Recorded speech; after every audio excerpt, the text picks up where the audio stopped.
Sometimes we focus so much into the analytics, sometimes we focus so much into the results that we forget that this is a progression. And the fun part about what you're doing, about your goals and why you want to hit the goals, is the process of doing them. So, me setting the goal of making 2 videos a day this year is that not every day I'm going to feel super inspired, and not every day I'm going to have the perfect video. And sometimes I might focus too much into the analytics, but the analytics don't matter as much because what it actually matters is the progressive work that you're putting towards your goal. And this is what I'm doing. So if you focus more in how you want to express, what you want to do, with time, finding your own rhythm and finding your own voice, you will know exactly what you want to express out there.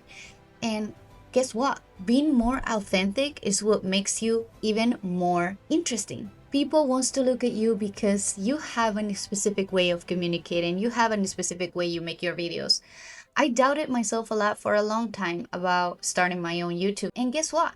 I didn't even want to start a YouTube video that is in English because I'm a Spanish speaker. And so my whole life I thought, no, I shouldn't do the English because of this, because of that, excuses. Until now I started it and I almost felt the pressure that I needed to make this video for an audience, that I needed to make this video for the algorithm.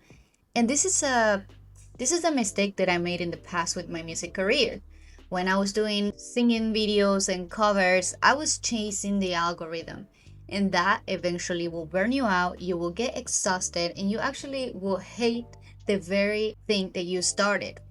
And I started this fire with my music career. I was growing, my numbers were growing, my followers were growing, everything was growing.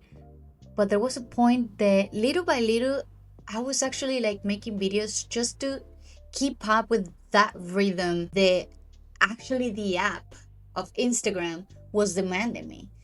And there was a point that I eventually burned out and I burnt all of that momentum that I've created. But to be honest, I wasn't enjoying it that much because I wasn't doing it to express myself, to do something that I like, to actually enjoy what I was doing. I was just chasing an algorithm. I was trying to keep alive that fire and I needed a rest out of there.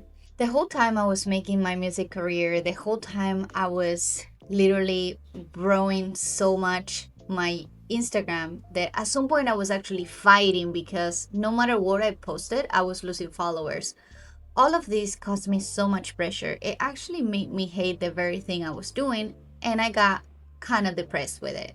So I said, I'm done with this. I'm not going to do this anymore. I deleted Instagram, and something that surprised me the most is that during those 5 to 6 years that I started my music career, I heard something in my gut that said all the time, start your YouTube channel, start your YouTube channel. And it didn't stop. And now I look back and I was like, I think I was right. There's something about YouTube that changes everything because as much as I grew Instagram never gave me back the amount of energy and work and value that I brought there by helping people, by inspiring them. A lot of people came to me to tell me, Tammy, I started my music career because of you. But what happened, I was doing it in an app that actually didn't recognize my efforts. And at some point they did brought like a bonus kind of thing, but it was temporarily and it wasn't too reciprocated. What they wanted from me was more pressure too. They were like,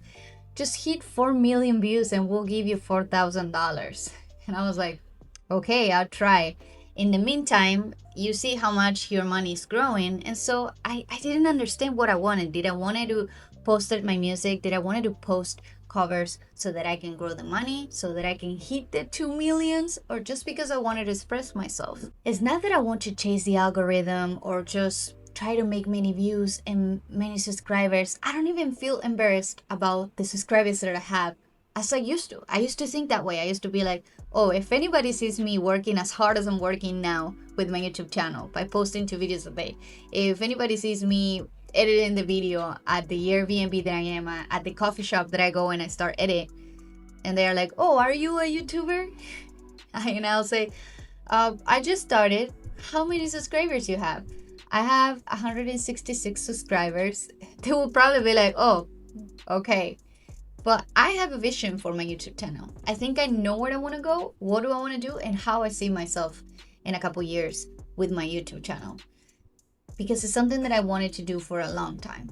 And it's not that I'm looking for the subscribers that I want.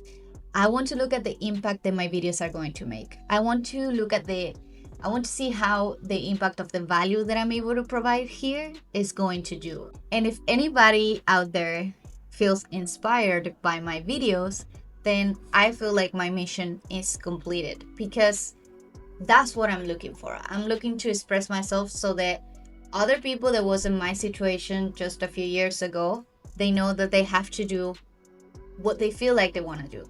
And when you start something like a YouTube channel, like an Instagram account, or anything that requires followers and they show you like the results of your efforts, that you're not just looking at the amount of followers that you're getting or the amount of subscribers that you're getting, more than the amount of value that you're giving. Because by giving the value, by teaching the things that you're teaching, you're also learning and you're hearing it from yourself.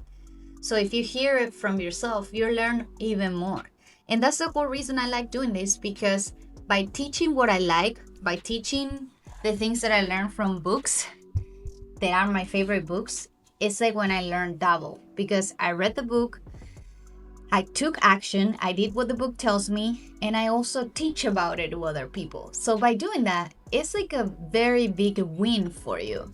And speaking of wins, I would recommend you that every night or every year or every few months, you recognize your wins. What are your wins this year? Maybe you learned a new language. Maybe you went to a new place. Maybe you learned a new recipe. Anything can be a big win. Start with small wins to big wins, or do any wins that make you feel good. You have to recognize your own efforts. You have to recognize your own value. Seeking congratulations is a sign of immaturity, but giving yourself congratulations is a sign of maturity. This is all I wanted to talk in this video. I hope you really liked this video, and I'll see you on the next video. Bye.